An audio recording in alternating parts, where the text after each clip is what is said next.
नमस्कार मार साहब नमस्कार। पानी पियला ह लाई दुगो समोसा मीठी चटनी बा। बाबू नाल मास्टर नमस्कार खाना खैला ह लाई दूटे भौरी थे मुर्गा का टांग बा। हाँ हाँ नंदू मास्टर नमस्कार नमस्कार।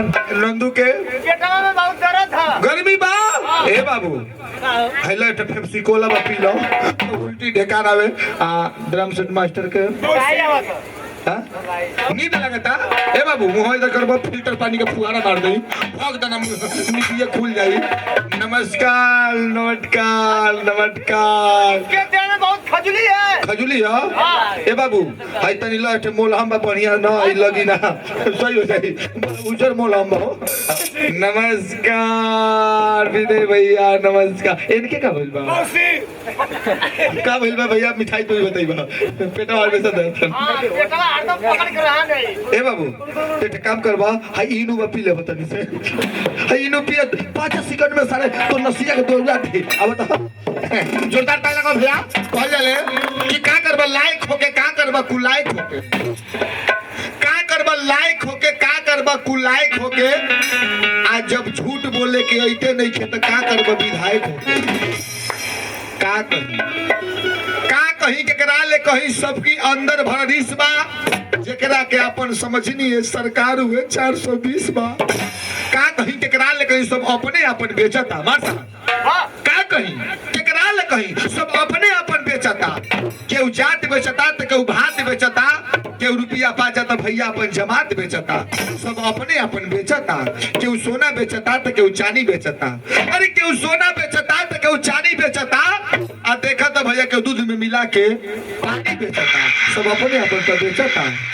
केहू बोली बेचता अरे केहू बोली बेचता तो केहू गोली बेचता।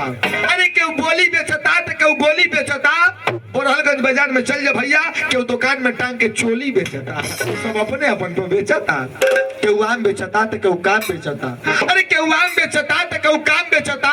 मंदिर मस्जिद पर चल जा भैया केहू कंटी लगे प्रभु जी के नाम बेचता सब अपने अपन बेचता। केहू नीचे के बेचता केहू नीचे के बेचता केहू ऊपर के बेचता। केहू नीचे के बेचता केहू ऊपर के बेचता। आज ये हम पेलवा से सरवा पागल बा पीछे पीछे का बेचता। मरबे हम पेलवा है लड़ जो हम पेलवा हम इसी को तो कह रहा हूँ भम पेलावा यही का नाम है भम पेलावा यही का नाम है भम पेलावा।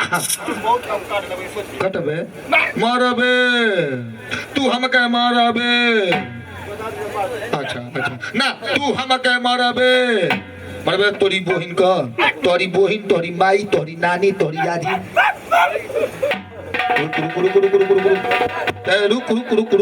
प्लीज प्लीज प्लीज पीछे पीछे पीछे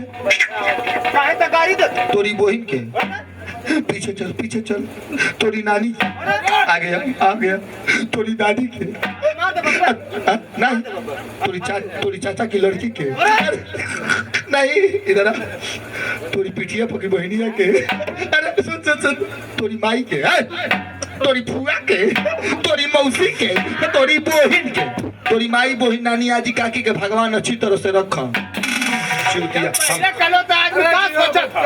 मैं गाली दे रहा हूँ तू हमसे एक बार पूछा हो पूछे सलाम अलैकुम।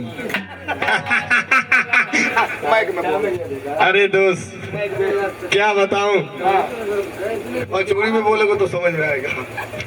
भोजपुरी में बोले अरे लमगीर भाई जब तुम मिल जाते हो तो रमतुल्ला चाह तो चले गए दुनिया छोड़ के हम ही पड़े तुम्हारा हाथ संभालने के लिए। आज जब मिल जाता तुम्हारा प्यारा प्यारा हाथ ना प्यारा प्यारा हाथ प्यारा प्यारा अरे तो मन करता सीने से लगा इसको चूम लूं। लात है ये लात है मेरे पास हाथ है साला तुमको समझ में नहीं आ रहा है। हम जाने की हाथ पकड़ा दिया दोनों मतलब मैं सोचा कि ये चुमने जा रहा था। लात है sit down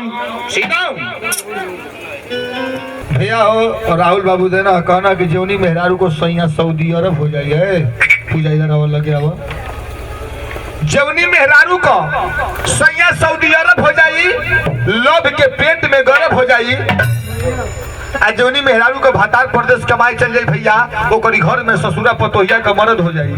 जमाना के बाद 500 रुपया का पुरस्कार गाना का फरमाइश बा प्रधानवा की रहर में वाह मारे तो प्रधानवा आज का भाई प्रधानवा कितने लोग के घास काटे कैली रे दिदिया, क्या बात घास काटे कैली रे दिदिया, आ घर के पीछे मारे पर ओही मुखिया के राह चोरवा टांग चोरवा टांग ले गाइल दिदिया हमके गाँव के नाह। अरे अपना पूजा किया वही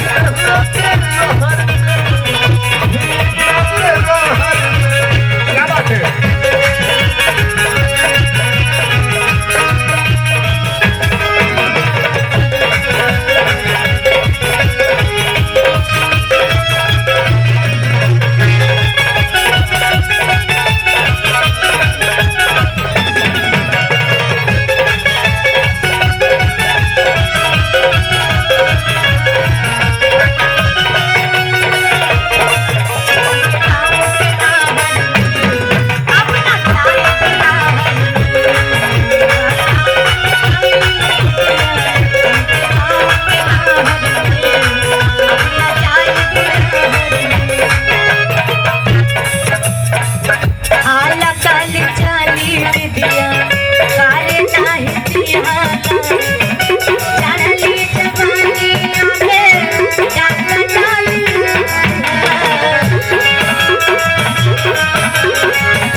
ले आवा